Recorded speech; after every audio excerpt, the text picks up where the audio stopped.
Light, fan, TV, mobile आजकल सब कुछ बिजली से ही चलता है। अगर आज के दुनिया में 2 घंटा भी बिजली चली जाए तो एक आम आदमी का पूरा टाइम टेबल बिगड़ जाता है। क्योंकि आजकल के लोग पानी के बिना तो रह सकते हैं पर बिजली के बिना बिल्कुल भी नहीं। चलिए फिर देखते हैं कि कोयला यानी जिसे हम काला सोना भी कहते हैं उसके मदद से बिजली कैसे बनाया जाता है। जय हिंद दोस्तों, मेरा नाम है अनिल और आप देख रहे हैं स्मार्ट इंडिया एम्पावरिंग पीपल।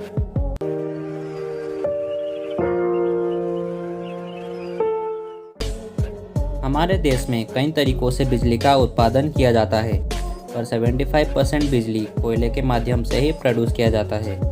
कोयले से बिजली बनाने का काम जिस प्लांट में किया जाता है उसे हम न्यूक्लियर पावर प्लांट या फिर थर्मल पावर प्लांट भी कहते हैं।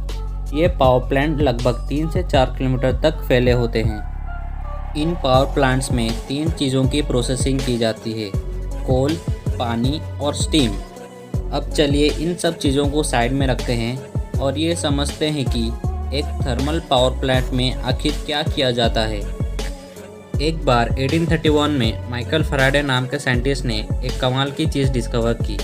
आसान भाषा में समझाऊं तो उन्होंने यह डिस्कवर किया कि अगर 2 मैग्नेट्स के बीच में एक इलेक्ट्रिक कंडक्टर या फिर एक कॉपर के कॉइल को रोटेट किया जाए तो उससे इलेक्ट्रिसिटी जनरेट होती है।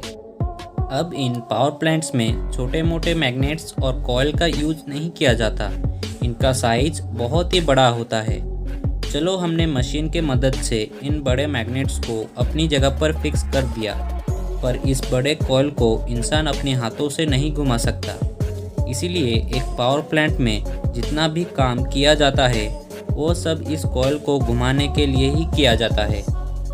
अब इस मैग्नेट और कॉइल के कॉम्बिनेशन को ऑल्टरनेटर कहा जाता है, जो कि एक जनरेटर के अंदर मौजूद होता है। और जनरेटर तभी घूमता है जब हम इसको टरबाइन से घुमाते हैं, और टरबाइन को घुमाने के लिए हमें स्टीम का यूज़ करना पड़ता है, जो कि हमें पानी को बॉयल करने से मिलता है। और पानी को बॉयल करने के लिए हमें आग की ज़रूरत पड़ती है, जो कि हमें कोयले से मिलता है।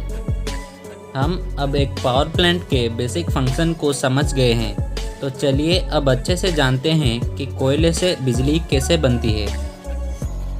कोयले से बिजली बनाने की प्रक्रिया में हमें सबसे पहले बड़ी मात्रा में कोयला चाहिए होता है। यह कोयला ट्रेन के जरिए लाया जाता है और कोल यार्ड में स्टोर कर लिया जाता है। कोल यार्ड एक थर्मल पावर प्लांट का ही हिस्सा होता है, जो कि एक पावर प्लांट का 50% घेर लेता है। यह कोल यार्ड इतने बड़े इसलिए होते हैं क्योंकि इसमें लगभग 40 दिन का कोयले का स्टॉक रखना पड़ता है, जो कि लगभग 1.5 मिलियन टन कोयला होता है। क्योंकि अगर पावर प्लांट में कोयले की कमी होगी तो पूरे शहर की बिजली चली जाएगी। कोयले को कोल यार्ड में अनलोड करने के बाद एक बड़े मशीन और कन्वेयर बेल्ट्स के द्वारा इसे आगे प्रोसेसिंग के लिए भेज दिया जाता है।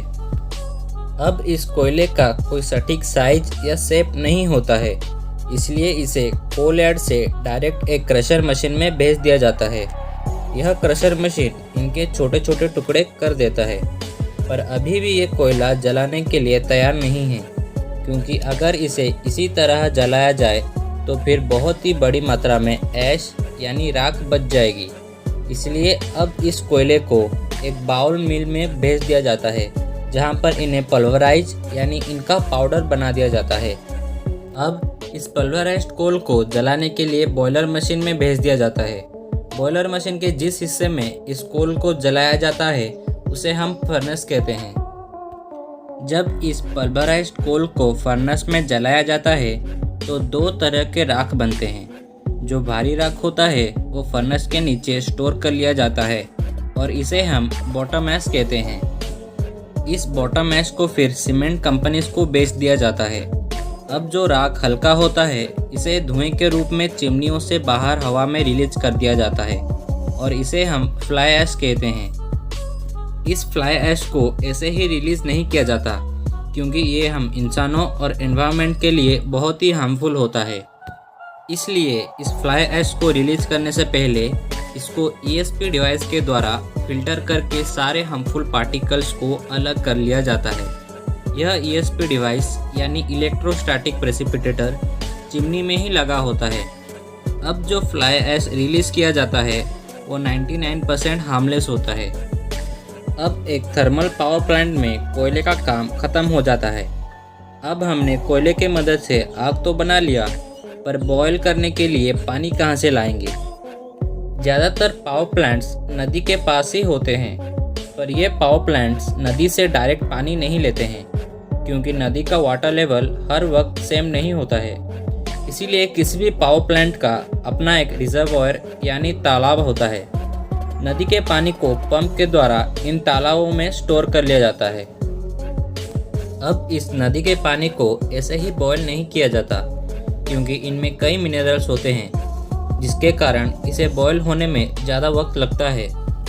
इसलिए इस पानी को डीमिनरलाइज करने के लिए डीएम प्लांट में भेज दिया जाता है।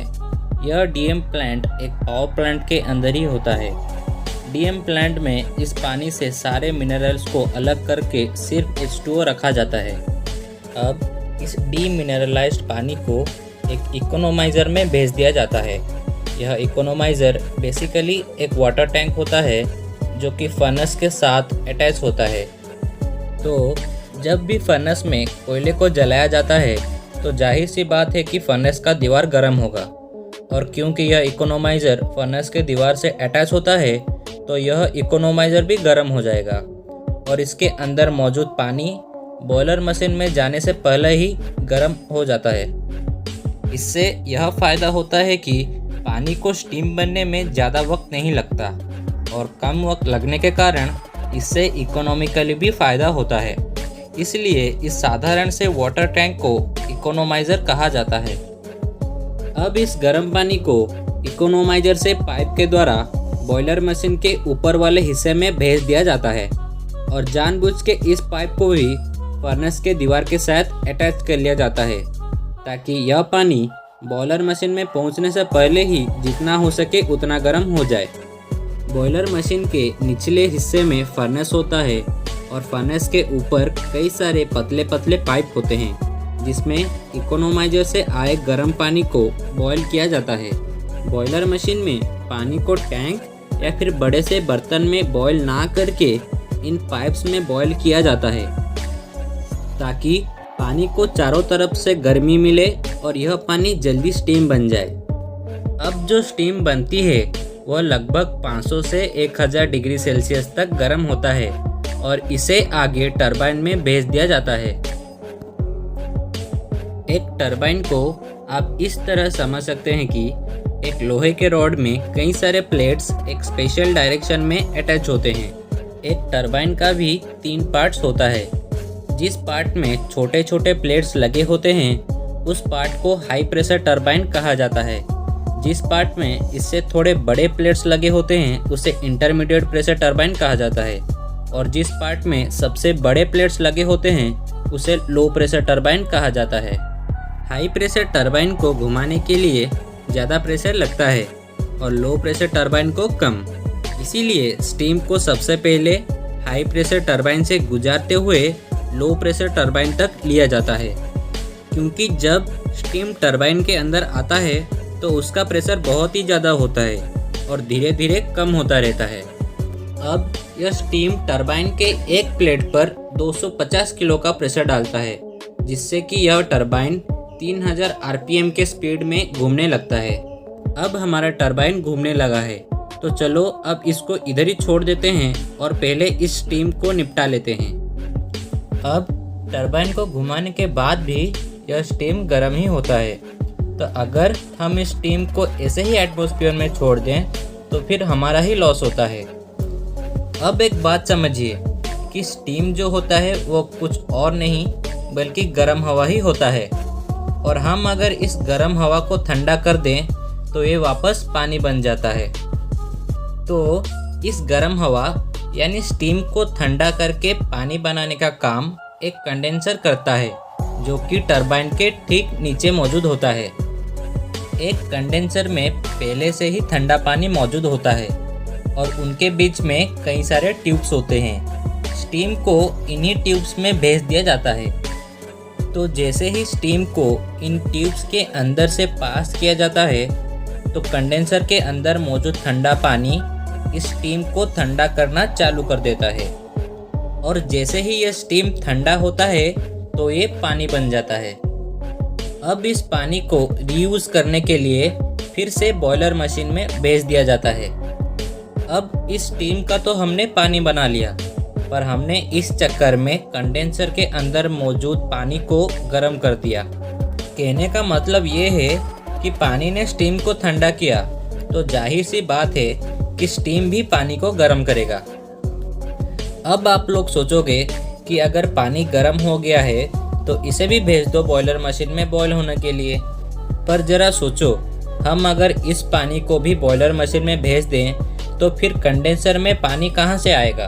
क्योंकि कंडेंसर के अंदर जो पानी पहले से था वो तो गर्म हो गया है, और ऊपर से आप कह रहे हो कि इसे बॉयलर में भेज दो, तो फिर क्या किया जाए? अब देखो, इस पानी को भी रीयूज़ किया जाता है, पर बॉयलर मशीन में भेजकर नहीं। इस पानी को कंडेंसर में ही फिर से यूज़ किया जाता है। पर हमें तो कंडेंसर में ठंडा पानी चाहिए, और ये पानी तो अभी गर्म है। तो इस गर्म पानी को ठंडा करने के लिए कंडेंसर में से सीधा कूलिंग टावर में भेज दिया जाता है। एक कूलिंग टावर आपने कभी ना कभी तो देखा ही होगा। इस गर्म पानी को इस कूलिंग टावर के बीच में से नीचे की तरफ स्प्रे किया जाता है। और अगर आपने कूलिंग टावर देखा है तो आपको पता ही होगा कि कूलिंग टावर का निचला हिस्सा खुला होता है। इस खुले हिस्से से ठंडी हवा अंदर आती है और स्प्रे किए गए पानी को हवा में ही ठंडा कर देती है। फिर इस ठंडे पानी को नीचे मौजूद बेसिन में कलेक्ट करके फिर से कंडेंसर में भेज दिया जाता है। तो कंडेंसर में जो पहले गर्म पानी था उसे हमने कूलिंग टावर के मदद से ठंडा करके फिर से कंडेंसर में ही भेज दिया। अब कूलिंग टावर में सिर्फ 98% गर्म पानी ही ठंडा हो पाता है, बाकी के 2% इवेपोरेट होकर कूलिंग टावर के ऊपर से निकल जाते हैं, जो कि 0% हार्मफुल होता है। अब हमने स्टीम को तो निपटा लिया, तो चलिए वापस चलते हैं हमारे टरबाइन के पास। स्टीम के मदद से हमने टरबाइन को घुमा दिया था, और हमारा जो टरबाइन होता है वो एक शाफ्ट के जरिए जनरेटर से कनेक्ट होता है। तो जब भी टरबाइन घूमता है तो जनरेटर भी घूमने लगता है, और जैसे ही जनरेटर घूमने लगता है तो उसके अंदर मौजूद ऑल्टरनेटर भी घूमने लगता है। और मैंने आपको पहले ही कहा था कि एक पावर प्लांट में जितना भी काम किया जाता है वो इस ऑल्टरनेटर को घुमाने के लिए ही किया जाता है, और जैसे ही ऑल्टरनेटर घूमने लगता है तो इलेक्ट्रिसिटी प्रोड्यूस हो जाती है। फिर इस बिजली को हाई पावर ट्रांसफार्मर्स में भेज दिया जाता है, जहां पर इसका वोल्टेज बढ़ाकर 2,20,000 वोल्ट कर दिया जाता है, ताकि इसे ट्रांसमिशन लाइंस के थ्रू दूर शहरों तक पहुंचाया जा सके। दोस्तों, हम लोगों ने एक थर्मल पावर प्लांट से आपके घर तक का सफ़र पूरा कर लिया है। अगर आपको ऐसे ही नॉलेजेबल वीडियोस आसान भाषा में देखना पसंद है तो आपके इस चैनल को ज़रूर सब्सक्राइब करें और बेल आइकन को दबा दें। चलिए दोस्तों, मिलते हैं नेक्स्ट वीडियो में। जय हिंद।